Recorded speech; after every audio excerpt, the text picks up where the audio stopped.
Financial markets పై పట్టు సాధించాలనుకునే వాళ్ళు Revanth conduct చేసే వెబినార్ కోసం ఈ నెంబర్ కి కాల్ చేయండి. నమస్తే, వెల్కమ్ టు సుమన్ టీవీ. నేను విష్ణు. ప్రస్తుతంతో పాటు NISM and CRISIL certified wealth manager Revanth Chalamala ఉన్నారు. వారితో మాట్లాడదాం. నమస్తే రేవంత్. నమస్తే అండి. రేవంత్, మార్కెట్ల పరిస్థితి చూస్తున్నాం, కంప్లీట్ బేర్ టెరిటరీలోకి వెళ్ళిపోయినాయి. అంటే బేర్ ట్రాప్ అంటారు, బట్ అనకూడదు కూడా బేర్ ట్రాప్ అని. Bear territory. అయితే ఇప్పుడు ఒక్కసారి స్టాక్ స్పెసిఫిక్ మాట్లాడుకుందాం. అసలు ఏ స్టాక్స్ లో విపరీతమైన బ్లడ్ బాత్ జరుగుతుంది అంటారు? ఒక్కసారి మీ వ్యక్తిగత విషయానికి వస్తే, మీ పర్సనల్ ట్రేడింగ్ విషయానికి వస్తే, ఇంత బ్లడ్ బాత్ టైంలో మీ యొక్క స్టాక్ స్పెసిఫిక్ సెలక్షన్ ఎలా ఉంటుంది? అసలు మీ గురించి ఒకసారి చెప్పండి. అంటే ఇలాంటి మార్కెట్స్ మీరు ఎలా హ్యాండిల్ చేస్తున్నారు? అసలు యాక్చువల్గా బుల్ మార్కెట్ ఉన్నప్పుడే హ్యాండిల్ చేయడం కష్టం. ఏం ఆపర్చునిటీ ఉంటుందండి? ఎక్కడ ఆపర్చునిటీ దొరకదు. బుల్ మార్కెట్ ఎట్లాంటిది అంటే రన్నింగ్ బస్ లాంటిది. పట్టుకోవడం కష్టం. అంతే, ఎక్కుతాం లేదా కింద పడతాం. బస్ కింద పడు అంతే. బస్ కింద పడవచ్చు, ఎక్కడైనా పడవచ్చు.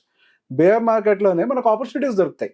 నాకు బుల్ మార్కెట్ ఎప్పుడు బుల్ మార్కెట్ డెఫినెట్ గా ఉండాలి. ఎందుకు? ఎంటర్ అయ్యాక ప్రాఫిట్స్ కావాలి కాబట్టి. కానీ అట్లా కన్సిస్టెంట్ గా పరిగెడుతూ ఉంటే మనకేం ఆపర్చునిటీ దొరుకుతుంది? మార్కెట్స్ పైకి వెళ్ళాలి, ప్రాఫిట్ బుక్ చేసుకోవాలి, కిందకి రావాలి, మళ్ళీ మనం ఎంటర్ అవ్వాలి. అదే కదా సిరీస్ అనేది.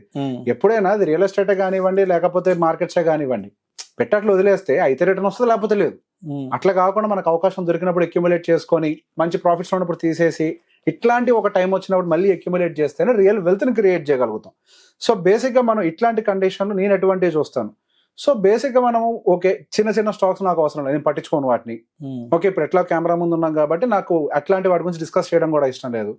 నిఫ్టీ 50లో ఉండేటివో లేక లార్జ్ క్యాప్ అనుకుందాం, మంచి మంచి కంపెనీసే మనకి హ్యూజ్ డిస్కౌంట్ లో దొరుకుతున్నాయి.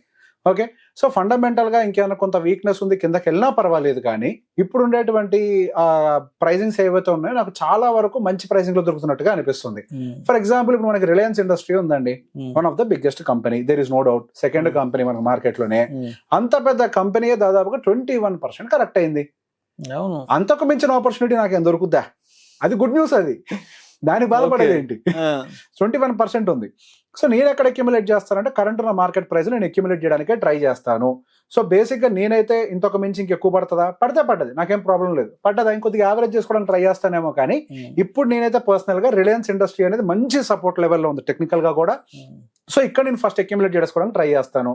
అండ్ తర్వాత వచ్చేసరికి మనకి యాక్సిస్ బ్యాంక్ లెవెల్స్ కూడా దాదాపు మనకు 14% కరెక్షన్ లోకి వచ్చింది. మనకి కంపారిటివ్ టు మనకి అదర్ కొటాక్ బ్యాంక్ వీటితో కంపేర్ చేస్తే కొంత ర్యాలీ అయినప్పటికీ ఇప్పుడు కొద్ది కరెక్షన్ ట్రిగ్గర్ అయింది కాబట్టి అగ్రెసివ్ గా కాకుండా కొంత పోర్షన్ వరకు నేను ఇప్పుడు పర్టికులర్ గా యాక్సిస్ బ్యాంక్ లో అక్యుములేట్ చేయడానికి ట్రై చేస్తాను. అండ్ కొటాక్ బ్యాంక్ విషయంలోకి వచ్చేసరికి మనకి చాలా నాళ్ళ నుంచి అది మంచి కన్సాలిడేషన్ లోనే ఉంది. ఇప్పుడున్న జోన్ ఏదైతే ఉందో ఇక్కడ నుంచి అగైన్ కొద్దిగా సో కన్సాలిడేషన్ దాదాపుగా మనకి 2001 నుంచే కన్సాలిడేషన్ లోకి వెళ్ళిపోయింది. సో బేసిక్ గా దాని కన్సాలిడేషన్ స్టార్ట్ అయిన తర్వాత ఏదైతే బేస్ లెవెల్ ఉందో ఇప్పుడు అగైన్ ఆ బేస్ లెవెల్ కి వచ్చింది. సో ఆల్రెడీ వాల్యుయేషన్ పరంగా ఎక్కువ తక్కువ ఏం లేదు కాబట్టి అగైన్ బేస్ లెవెల్లోకి వచ్చింది కాబట్టి టెక్నికల్ గా అది కూడా నేను టెక్నికల్ గా కూడా స్ట్రాంగ్ గా చూస్తాను. ఫండమెంటల్లీ కొటాక్ బ్యాంక్ అనేది వీకర్ కంపెనీ కాదు. అండ్ నెక్స్ట్ వచ్చేసరికి మనకి హిందుస్థాన్ యూనిలివర్ అందరికి చాలా మందికి ఫేవరబుల్ కంపెనీ, మ్యూచువల్ ఫండ్స్ లో కూడా చాలా మందికి ఫేవరబుల్ కంపెనీ. అట్లాంటి కంపెనీ 21% కరెక్ట్ అయింది. కన్సంప్షన్ ఇండస్ట్రీలో అసలు హెచ్యుఎల్ అనేది one of the favourable company, అందరికి చాలా ఫేవరెట్. సో ఇప్పుడున్న కరెంట్ మార్కెట్ ప్రైస్ తో కంపేర్ చేస్తే ఇప్పుడు కొద్దిగా అక్యుములేట్ చేసినా గానీ నేను పర్టికులర్ గా ఎంట్రీ జోన్ వచ్చేసరికి 2340 దగ్గర నుంచి మంచి ఎంట్రీ జోన్ గా నేను పరిగణిస్తాను. అక్కడికి వస్తే నేను కొద్దిగా అక్యుములేట్ చేయడానికి ట్రై చేస్తాను. నెక్స్ట్ బజాజ్ ఫైనాన్స్ కూడా ఒక రకంగా చార్నాళ్ళ నుంచి మనకు దాదాపుగా 2021 టైం నుంచి మన కన్సాలిడేషన్ లోనే ఉంది. ఫైనాన్స్ సెక్టర్ అంతా కూడా పెద్దగా ఏమి ర్యాలీ కాలేదు. సో ఫైనాన్స్ సెక్టర్ లో కూడా రీసెంట్ హై నుంచి అగైన్ కరెక్షన్ వచ్చింది. అది బజాజ్ ఫైనాన్స్ లో మనకి ఎన్బిఎఫ్సిస్ లో one of the biggest NBFCs మనకి బజాజ్ రిలేటెడ్. అట్లాంటి ఒక స్టాక్ కూడా దాదాపు 20% కరెక్ట్ అయింది. ఇప్పుడున్న ప్రైసింగ్ నుంచి నేను అక్యుములేషన్ చేసుకోవడానికి నేను హ్యాపీగా ఉంటాను. దాదాపుగా 6550 దగ్గర ఉంది. I'm happy to accumulate from this price. And మనకి ఏషియన్ పెయింట్స్ చాలా మందికి ఫేవరెట్. ఏషియన్ పెయింట్స్ ని కళ్ళు మూసుకొని కొనుక్కోండి అని చెప్పుకునేది ఒక స్టాక్. అది కూడా దాదాపుగా 2021 జూన్ ఆ టైం నుంచి అది కూడా కన్సాలిడేషన్, అందులో కూడా మూమెంటం లేదు. అందులో కూడా దాదాపుగా ఇప్పుడు 30% కరెక్షన్ కి వచ్చింది. కాకపోతే ఒక్క చిన్న ప్రాబ్లం ఏంటి అని అంటే అది అన్ని నెలల నుంచి అన్ని సంవత్సరాల నుంచి కన్సాలిడేషన్ ఏదైతే జరిగిందో ఆ జోన్ ని కొద్దిగా బ్రేక్ డౌన్ చేసింది. అది నాకు కొంచెం ఇన్కన్వీనియన్స్ కనిపిస్తుంది. ఇప్పుడు దాదాపుగా 2483 దగ్గర ఉంది. అది కనుక 2300 లెవెల్కి వచ్చింది అని అంటే మాత్రం 2350 బిలో ఆ లెవెల్కి వచ్చింది అంటే మాత్రం నేను పర్సనల్ గా అక్యుములేషన్ కి పర్ఫెక్ట్ గా చూస్తాను. ఎందుకంటే అది బ్రేక్ చేసింది కింద లెవెల్ ని. అది టెక్నికల్ కొంత వీక్నెస్. టైటాన్ చాలా మందికి ఫేవరబుల్ కంపెనీ, అగైన్ అది కూడా ఒక మంచి సపోర్ట్ లెవెల్లో ఉంది. దాదాపుగా 17% కరెక్షన్ గురైంది. సో నా పాయింట్ ఆఫ్ వ్యూలో ఇప్పుడు కొంత పోర్షన్ అక్యుములేట్ చేయొచ్చు 3150 దగ్గర. ఒకవేళ ఇంకొంచెం కిందకు వచ్చినా గానీ 2800 దగ్గర ఇంకొక అక్యుములేషన్ జోన్ నాకు కనిపిస్తుంది. బిగ్ బుల్ రాకేష్ జుంజున్ వాళ్ళ ఫేవరెట్ అసలు ఆయన తీసుకెళ్ళింది ఆయన తీసుకెళ్ళింది అది. అట్లాంటి దాంట్లో 30% కరెక్షన్ కి వచ్చింది. సో నేను దాన్ని డెఫినెట్ గా పాజిటివ్ గానే చూస్తాను. కాకపోతే ఎక్కువగా చేయను. ఇప్పుడు అందులో కొంత పోర్షన్ ఇప్పుడు 2800 దగ్గర కొద్ది పోర్షన్ చూస్తాను. అదే మారుతి. సో మారుతి విషయానికి వచ్చేసరికి అగైన్ అది కూడా దాదాపుగా 19.5% నియర్ టు 20% కరెక్షన్ సెక్టర్ లో కింగ్. దానికి ఎటువంటి డోకా లేదు. 11,000 నుంచి నాకు 10,300 దాకా మంచి సపోర్ట్ ఏరియానే కనిపిస్తుంది. అక్కడ నుంచి అంటే ఇప్పుడు బేసిక్ ఉన్న లెవెల్స్ అంతా ఫైనే. 11,000 దగ్గర నుంచి నేను అక్యుములేట్ చేయడానికి రెడీగానే ఉన్నాను.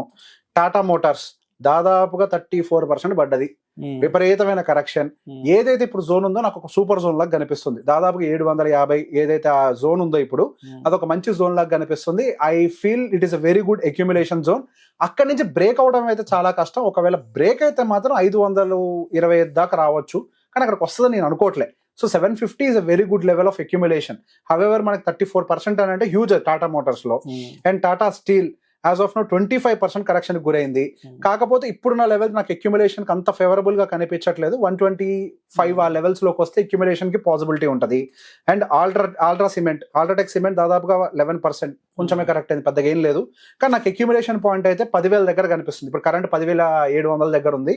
10,000 కోసం అక్యుములేషన్ కు చూస్తాను. అదేవిధంగా ఇండస్ ఇండ్ బ్యాంక్ దాదాపు 40% కరెక్ట్ అయింది. విపరీతమైన కరెక్షన్. అది మామూలు కరెక్షన్ కాదు. 40% అంటే మామూలు కరెక్షన్ కాదు. అటు ఇటు అయిందంటే 50% ఇంకా హ్యూజ్. అదేంటి ఇప్పుడు నేను చెప్పింది రీసెంట్ హై నుంచి దాని యాక్చువల్ ఆల్ టైమ్ హై నుంచి చూస్తే అది హ్యూజ్ కరెక్షన్, ఇంకా చాలా డౌన్ లో ఉంది.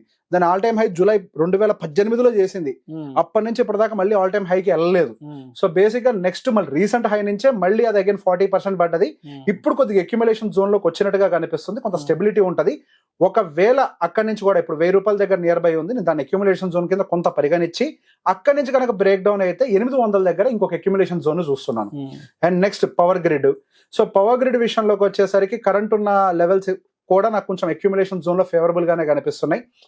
It is a good company, there is no doubt. So ఇప్పుడు నేను ఏదైనా ఉన్నా కానీ పవర్ గ్రిడ్ నమ్మకంగా పెట్టుకుంటాను. ఫాల్ పరంగా చూసినా కానీ ఒక 10% ఎంతో పెద్దగా ఏమీ లేదు. సో బజాజ్ ఫిన్జర్వ్ వచ్చేసరికి దాదాపుగా 20%. And it is in my accumulation zone. 1639 నుంచి 1636 వరకు కూడా సపోర్ట్ ఏరియా కనిపిస్తుంది. అండ్ నెక్స్ట్ నెస్లే, ఇది కూడా చాలా మందికి ఫేవరబుల్ కంపెనీ. నెస్లే దాదాపు 21% ఉంది.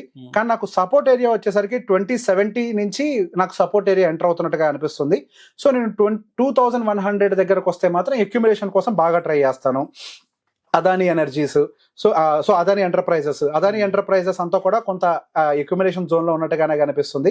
సో అందులో మనకి రీసెంట్ హై అని అంటే ఎప్పుడో మనకి 2023లో చేసింది. అప్పటి నుంచి సో రీసెంట్ హై నుంచి అయితే పెద్దగా ఫాల్ లేదు, కానీ 2023 నుంచి 32% ఫాల్ ఉంది. కొంతవరకు హెవీగా బయింగ్ చేయడానికి ఇంట్రెస్ట్ చూపిన అదానీ ఎంటర్ప్రైజెస్ లో దాంట్లో వెరీ లిటిల్ పోర్షన్ కుదిరితే 1.5% 2% కి మించి నేను పోను అదానీ ఎంటర్ప్రైజెస్ కి అయితే. కోల్ ఇండియా అగైన్ ఇప్పుడు అక్యుములేషన్ జోన్ లో ఉంది. 402 రూపాయల దగ్గర మంచి అక్యుములేషన్ జోను. దాన్ని టచ్ చేసి అక్కడి నుంచి రివర్స్ అయింది. ఒకవేళ అది బ్రేక్ చేస్తే, నేను అనుకోవట్లేదు 260కి వస్తుందని, ఒకవేళ బ్రేక్ చేస్తే 260 వరకు రావడానికి స్కోప్ ఉంది. సో చేయదు అని నేను అనుకుంటున్నాను. కానీ 402 అనేది మంచి అక్యుములేషన్ జోన్. ఇప్పుడు టచ్ చేసి కొద్దిగా రివర్స్ అయింది. ఓఎన్జీసీ కళ్ళు మూసుకొని అక్యుములేట్ చేస్తాను దీన్ని అయితే. 27% ఫాల్ అయింది.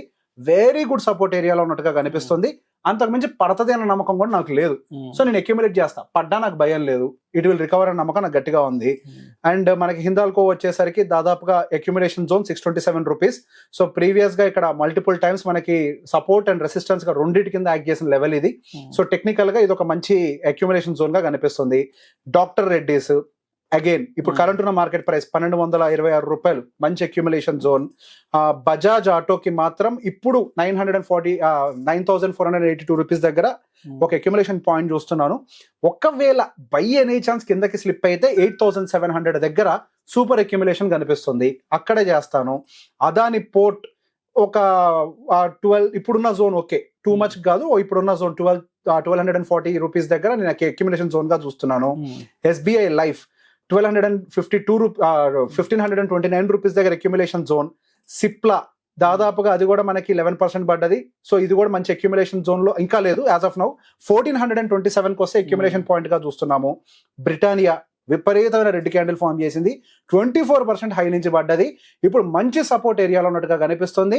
నేను ఈ పాయింట్ లో బ్రిటానియా అక్యుములేట్ చేసుకోవడం కంఫర్టబుల్ గా ఫీల్ అవుతాను. నేను దాని గురించి భయపడను. టాటా కన్జంప్షన్ కి సంబంధించి, టాటా కన్స్యూమర్ ప్రోడక్ట్ కి సంబంధించి మంచి అక్యుములేషన్ జోన్, హై నుంచి 26% పడ్డది. అండ్ ఇప్పుడు ఏదైతే ₹925 ఉందో అది ఒక మంచి అక్యుములేషన్ జోన్. హీరో మోటార్స్ అందరికి ఫేవరబుల్ కంపెనీయే. సో హీరో మోటార్స్ కూడా దాని హై నుంచి 26% పడ్డది, అక్యుములేషన్ జోన్ లోనే ఉంది. 4,500 ఈ ప్రైస్ ఏదైతే ఉందో మంచి అక్యుములేషన్ పాయింట్.